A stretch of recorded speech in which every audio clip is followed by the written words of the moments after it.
So what in the world is the deal with multi-scale or fan fret guitars?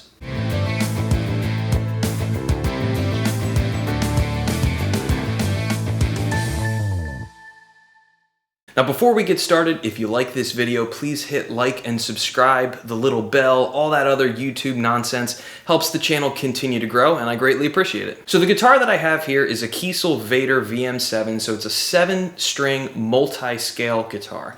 And what that basically means is that the length of the scale length on the bass strings or the lower strings is longer than the length of the scale length on the higher strings. So that's why the frets end up being tilted as they go. You always end up with one fret somewhere in the middle of the neck. The builder just decides that will be a parallel or straight fret, and then it switches and fans the other direction.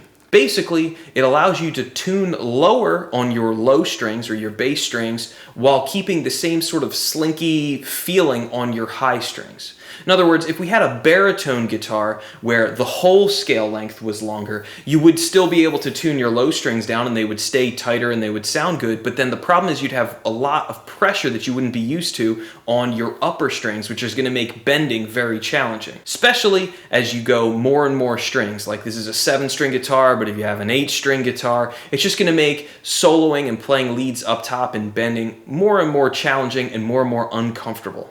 So the advantage is that low string is going to be tighter. It's going to have more pressure on it because of the longer scale length, which will help it fret and play in tune better. It means I can even drop it down. So, I could drop it like drop A, like you would do drop E or drop D on your regular 6-string guitar.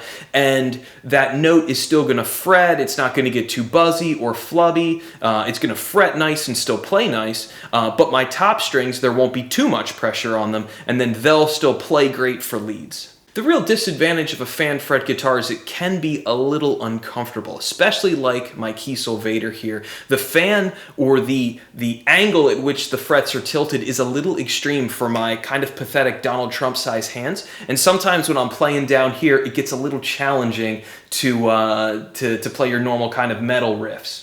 For my hands personally, a Strandberg's fan actually kind of fits them a little bit better. It's a little less extreme of a fan. One isn't really technically better or worse. It really just is, personal preference and who you are as a player, how big or small your hands are. The learning curve behind the fan frets really isn't very bad at all. I would say within a day or two, I was pretty much comfortable with it. And now I go back and forth between fan fret guitars. I still have my Ibanez J Custom that has regular straight frets. And I go back and forth between the two of those instruments, and it's really not a big deal at all. You'll get used to it pretty quick. So don't be scared off just if it looks a little weird.